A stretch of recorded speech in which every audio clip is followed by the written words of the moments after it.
Halo, assalamualaikum warahmatullahi wabarakatuh. Selamat siang atau selamat sore ya buat teman-teman semuanya.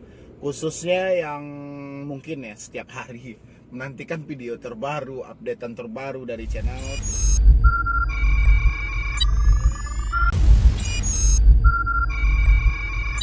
Terima kasih ya buat teman-teman semuanya yang selalu support, selalu menantikan video terbaru atau updatean terbaru dari channel Solusi Hutang.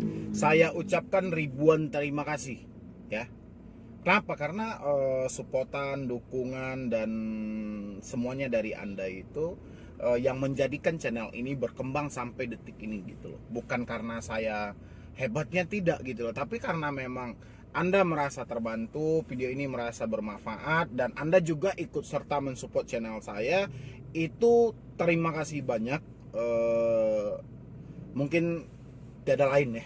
Oke, jadi kita masih dengan tema yang sama kayak hari kemarin, yaitu ini kehancuran pinjol ilegal. Ini benar-benar ini ya, ini akan benar-benar terjadi, dan ini bukan ilegal aja, legal pun juga akan ikut serta hancur gitu loh ya. Dan kemarin saya sempat kan karena saya juga salah satu pengikut oleh Otoritas Jasa Keuangan ya di Instagram. Jadi saya lihat ada postingan yang saya munculkan di sini. Anda boleh lihat di sini ya.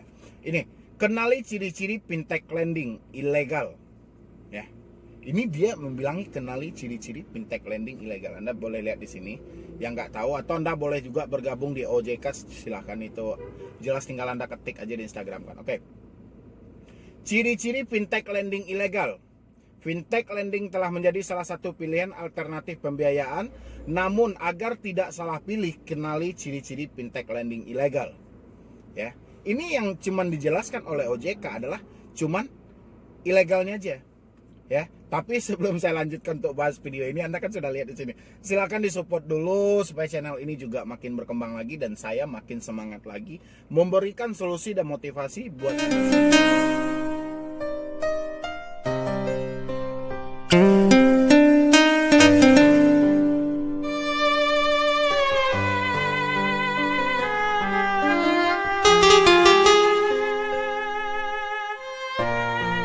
Oke, ciri-ciri fintech lending ilegal.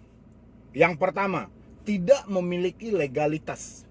Ya, fintech lending ilegal tidak terdaftar atau tidak memiliki izin resmi dari OJK. Ya, berarti sesuai dengan yang saya sampaikan. Anda cek link OJK, kan Anda yang selalu bertanya ke saya mana pinjol yang terdaftar atau tidak, yang legal atau tidak. Anda cek ke link OJK.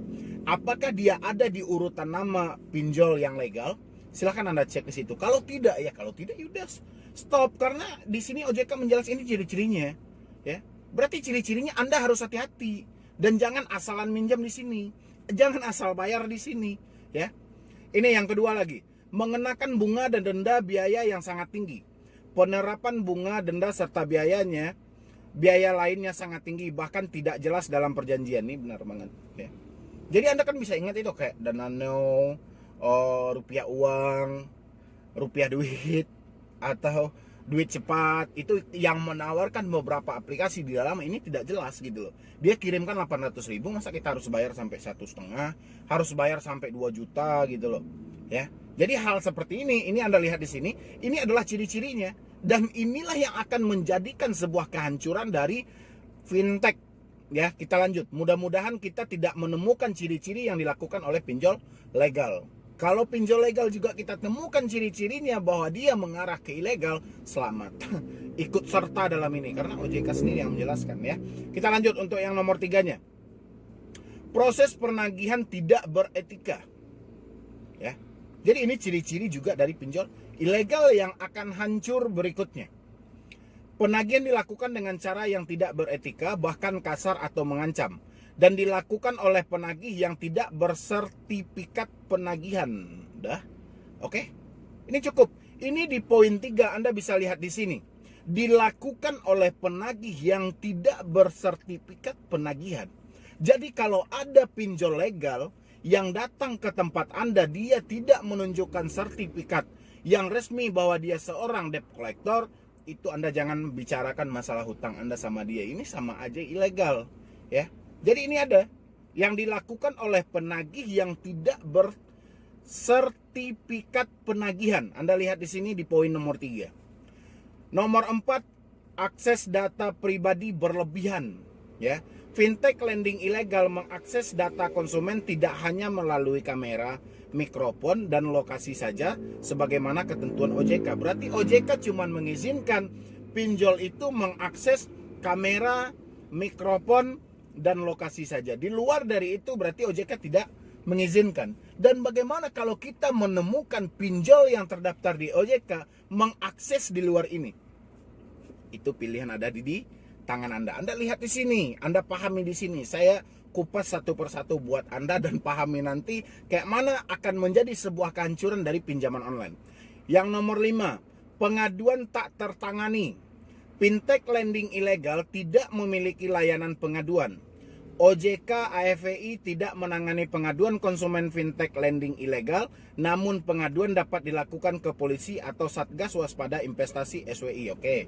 Ini poin nomor 5 telah menyatakan bahwa Anda yang terjebak di pinjaman online ilegal, Anda tidak akan diterima oleh OJK jika Anda mengadu, ataupun AFWI tidak akan menanggapi jika Anda mengadu tentang pinjaman online ilegal.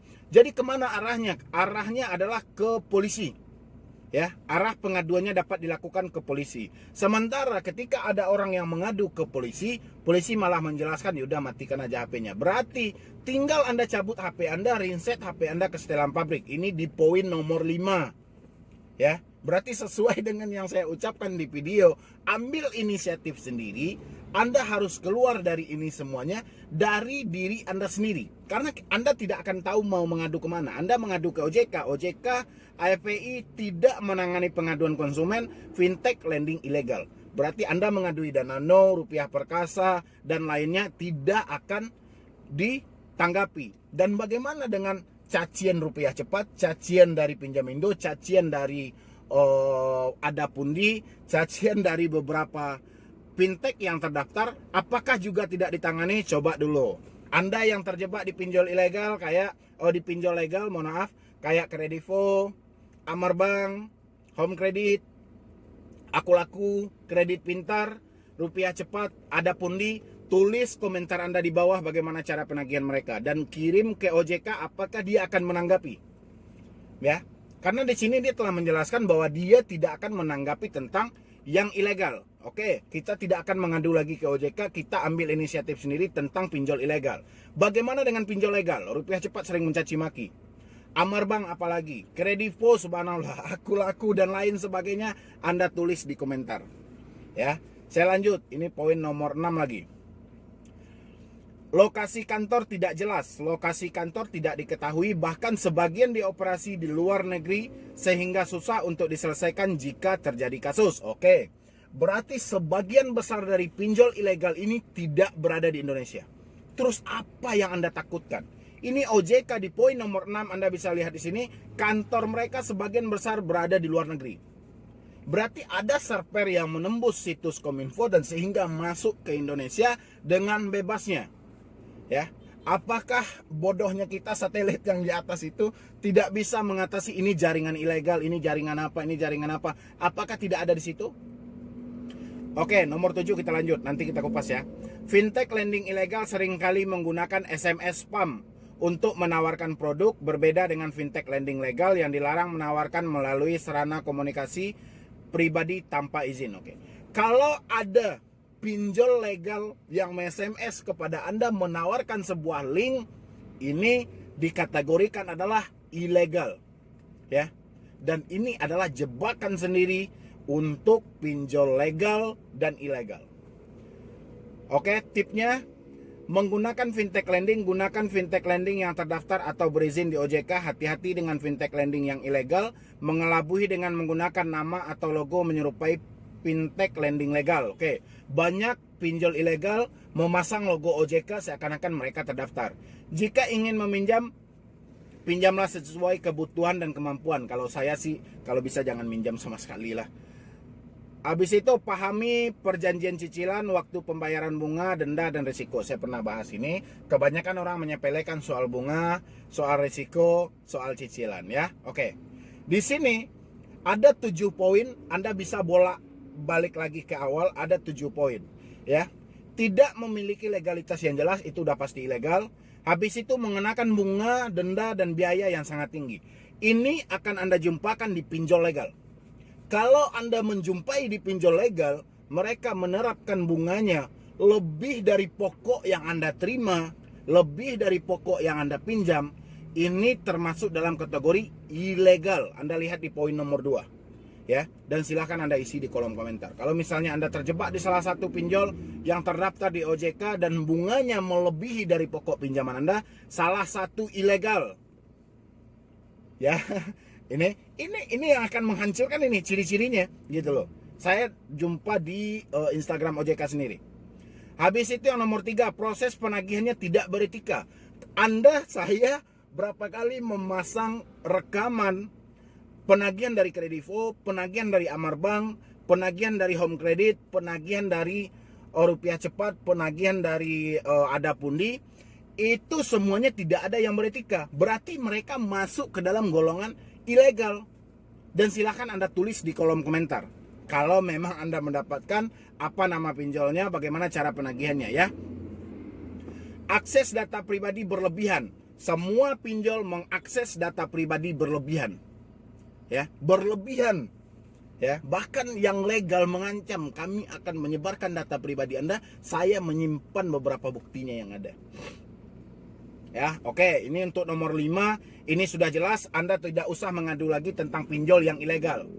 Ya, tapi pinjol yang legal Anda aduin semuanya ke OJK tentang cara penagihannya lengkap dengan buktinya. Salah satunya Rupiah Cepat, ini paling sering, Kredivo paling sering, Amarbank paling sering, Adapundi paling sering, Aku Laku paling sering. Anda screenshot, coba aduin, ditanggapin atau tidak. Karena mereka di sini tidak akan menanggapi pinjol yang ilegal. Kalau Anda mengadu tentang pinjol legal, mereka tidak menanggapi juga OJK dan AFPI. Berarti pinjol yang Anda adukan adalah ilegal. Ya, gampang gitu loh. Ini jebakan massal ini. Jebakan massal. Lokasi kantor tidak jelas. Oke, SMS spam. Oke, sudah cukup. Jadi gini, itulah yang akan menyebabkan sebuah kehancuran nantinya. Anda bisa pahami di sini dan Anda tidak perlu tanya lagi sama saya, Bang, mana pinjol yang terdaftar, mana yang tidak terdaftar, mana yang berizin, mana yang tidak berizin. Anda tidak perlu bertanya lagi. Cukup kenali ciri-ciri mereka. Mereka menagih tidak beretika berarti ilegal. Ya, mereka menagih mengancam berarti ilegal. Mereka meneror berarti ilegal. Ya, gampang. Di sini OJK sendiri menjelaskan, ada di sini, saya munculkan di sini gitu loh. Ya, jadi buat teman-teman semuanya, tidak usah panik lagi, tidak usah takut lagi, tidak usah komplain-komplain lagi, ya. Cukup Anda adukan aja pinjol yang terdaftar di OJK. Anda nanti buka link OJK, silahkan catat semua pinjolnya. Mana nanti pinjol itu yang mengancam akan menyebarkan data Anda, berarti itu ilegal. Mana debt collector-nya yang menagih Anda tidak beretika, berarti itu ilegal. Ya. Dan Anda coba aduin dulu. Kalau misalnya tidak ditanggapi oleh OJK, berarti semua pinjol yang Anda aduin adalah ilegal. Ya. Karena OJK bilang sendiri, ya, yang ilegal di luar dari mereka gitu loh. Kayak Anda mengadu ke OJK, AFPI, kalau mereka tidak menanggapi berarti pinjol Anda ilegal. Ya, harusnya ke polisi. Kayak gitu kan kata mereka, berarti ini akan masuk ke jebakan semuanya. Dan bagaimana, Bang? Ya kalau kita sudah terjebak di pinjol ilegal, ya udah kita ambil inisiatif sendiri. Karena kita nggak tahu lagi mau mengadu kemana. OJK dan AFPI menjelaskan mereka tidak akan menampung pengaduan konsumen kalau fintech ilegal. Kalau tidak fintech yang terdaftar oleh mereka. Ya udah gitu loh. Berarti inisiatif Anda aja, lebih baik kita malu sesaat daripada kita hancur selamanya. Stop pembayaran pinjol ilegal. Dan habis itu, pinjol legal yang mengancam Anda, ini saya ulangi lagi, pinjol legal yang mengancami Anda, adukan semuanya ke OJK. Jika OJK dan AFPI tidak menanggapi aduan Anda, berarti pinjol yang Anda adukan adalah ilegal. Gampang kan? Misalnya penagihan Kredivo tidak ditanggapi, berarti ilegal, berarti Kredivo. Aku Laku seperti itu juga, tidak ditanggapi, berarti ilegal juga. Home Credit seperti itu juga, tidak ditanggapi berarti ilegal. Karena di poinnya mereka telah menjelaskan seperti itu. Ya. Mungkin untuk hari ini cuman itu dulu yang dapat saya sampaikan, dan semoga aja 2021 pinjol ini benar-benar habis. Kita juga tidak mengharapkan. Yang penting kalau mereka ingin berusaha juga di Indonesia, lebih taatlah kepada aturan yang ada. Jangan menganggap remeh aturan dan jangan memanfaatkan masyarakat Indonesia. Ya, mungkin sekian dulu dari saya. Nanti buat teman-teman semuanya yang mau konsultasi atau diskusi sama saya, silahkan di nomor yang ada di deskripsi. Ya. Atau Anda juga mau japri pribadi sama saya, boleh di Instagram @medibroni. Anda lihat di layar Anda itu ada. Ya. Jadi sekian dulu dari saya, Medibroni.